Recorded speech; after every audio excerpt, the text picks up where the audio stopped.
I'm really looking forward to attending the Berkshires Beet Retreat. I love conferencing in general. I'm looking forward to seeing colleagues and making new connections.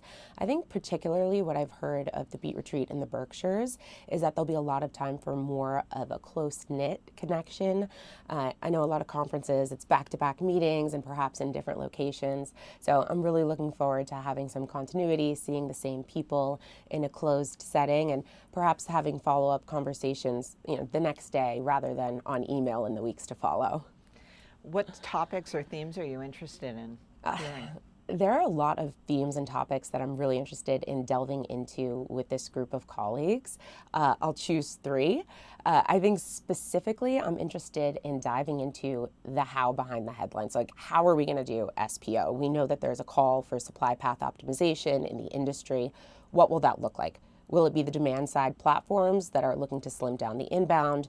Will it be, the trend of agency marketplaces, the agencies looking to pull back some of that in-house, working with fewer partners? So I'm very interested in talking about supply path optimization. I think another hot topic and something that needs a lot of collaboration with a group like this is going to be emerging formats in the connected television space and specifically standards around them. So at Magnite, we're talking quite a lot about pause ads, tile formats, and connected TV. So what will that look like in execution? It's something that's been around for a few years, but it's the dawn of it programmatically, and I think we can all work it out together. Do you think programmatic has reached a tipping point? I think programmatic has reached a tipping point. We were speaking for years back, like 2014, 2015, the year of mobile. I think this is the time for connected TV. It's growing out of its adolescence. We're working through a lot of the kinks that we've seen. I mean, from a user experience perspective in years past, duplicated ads, slate.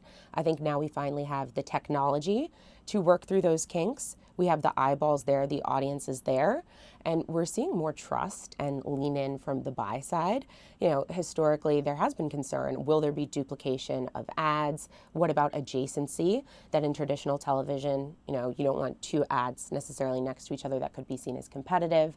So I think the tech is there, the interest is there, and we're also seeing the unification of sales teams from the media owner specific side. So whereas it was more so siloed in the past, we would be working with, let's say, a programmatic team, and they would be working on streaming television or emerging formats. Now I think it's more so unified in that we've seen a lot of sales teams breaking down those barriers, training up everyone on we are selling advertising, this is television, and programmatic, for example, connected TV, it's just TV and advertising, and there are different modalities through which we can execute those campaigns. So where do you see Magnite fitting into this equation? Where do you see it headed? Super exciting times for Magnite. I think we're quite well positioned. The most recent Jounce survey that came out showed that we have the #1 in coverage of the streaming and CTV space.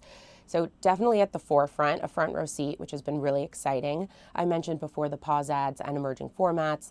There was some press out recently with Fubo being first to market programmatically with some of those ads.